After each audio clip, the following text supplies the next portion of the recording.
Hello, scholars, and welcome to our lesson video on solving problems with vertical angles.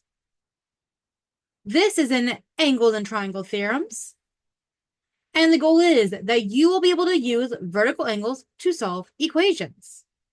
The reason we're doing all of this is that angles that build up into our triangle work really help shape the world we live in. Triangles are both mathematically and quite literally, physically, one of the strongest shapes we have in our world. Being able to understand and use the methods to solve problems involving one of our most used shapes and one of our most used measuring tools, angle measurements, helps us better understand and work in our world. Let's begin. First, with a warm-up pop-up, and this one has many steps, so stay with me here. Step 1. Draw two lines going through the center of the protractor. You have a protractor on your page. I would say use your lines they give you and choose two you want to make. So I'm going to make one here and one here. But you choose any two lines you want to do to go all the way from one side of the circle through the center to the other. Once you have done that, step 2 is use a protractor to measure and write down the angle of all four sections. You may have noticed, but they have measurements here, and actually they're counting by both 5s and 10s. So this little arc here is by 5s, the big arcs through count by 10s. So use those to count out how big are each of your angles. And again, it does say 4. You break up to 1, 2, 3, 4 sections. Once you've measured them out, what do you notice about our measurements? What do you notice about it after you did all 4 of your sections? And in the future, I can't wait to see and hear, what did you notice? What you may have noticed leans into what we're talking about today about vertical angles. First of all, two angles are vertical angles if their sides form two pairs of opposite rays. In other words, they are made by two straight lines crossing each other, and vertical angles are equal to each other. Visually, we have two lines crossing each other. Vertical angles, you might also hear them be called opposite angles, because they are the two angles that are opposite of each other when two lines are crossing. So again, they're not touching each other. There's two angles in between them, but they're opposite of each other. And you can see it visually, and you may have noticed in your warm-up, these opposite angles, these vertical angles are the same measurement to each other. And that is not a coincidence. When it has two vertical angles, they're always equal to each other. Always. Now, using that logic, let's solve some quick math problems with it. So the first one says, what is the measure of angle 1? So that's what we're looking for. And they say they're saying angle 1 is 115 degrees. Got it. But they want to know, what is the angle of measurement 2 then? Looking at the steps here, step 1 is create an equation that 1 equals the other. So in this case, we have angle 1 and angle 2. Notice they are on opposite sides of two straight lines crossing each other. That means that angle 1 should be the same as angle 2.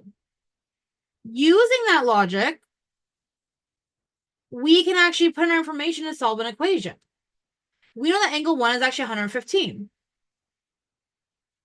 And just like that, we have an equation that says, well, that means 115 is also equal to angle 2. Because again, these are the same.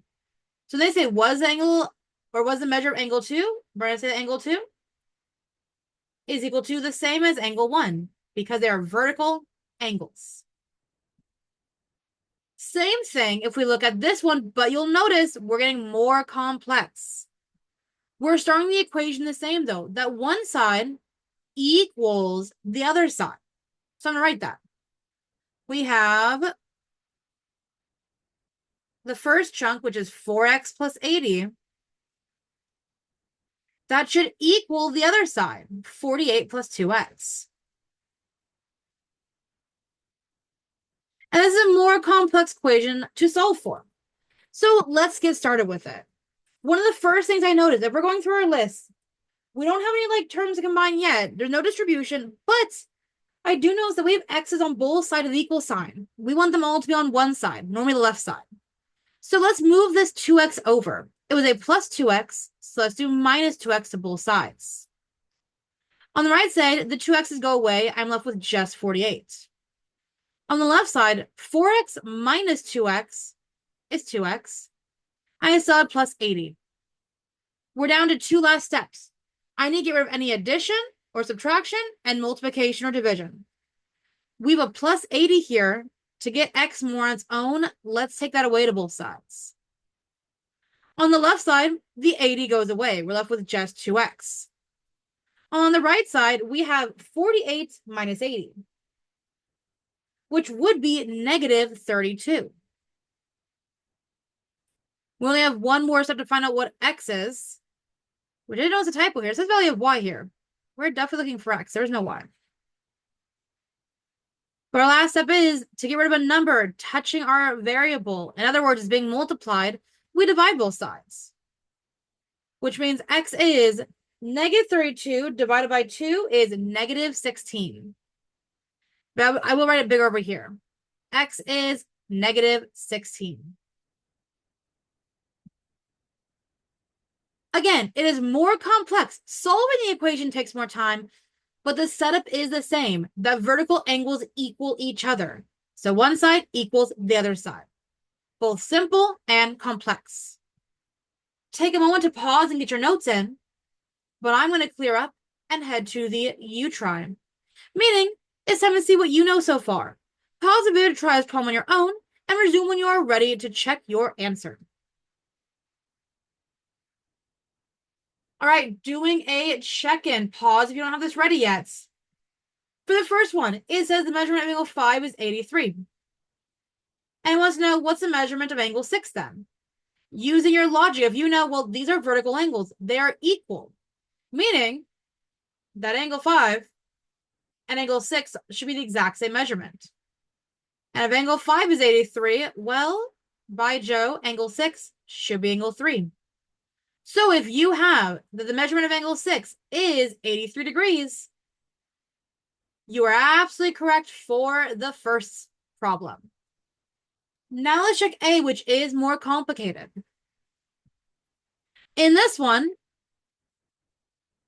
you have your two sections. If you know these need to equal each other, cast the rule of vertical angles, you would have been right. If you wrote out 3y plus 112 equals 5y plus 100, you set your equation absolutely correctly. From here, if you knew, hey, I need to get my y over here. So if you knew to take away 5y to both sides, you would have been absolutely correct.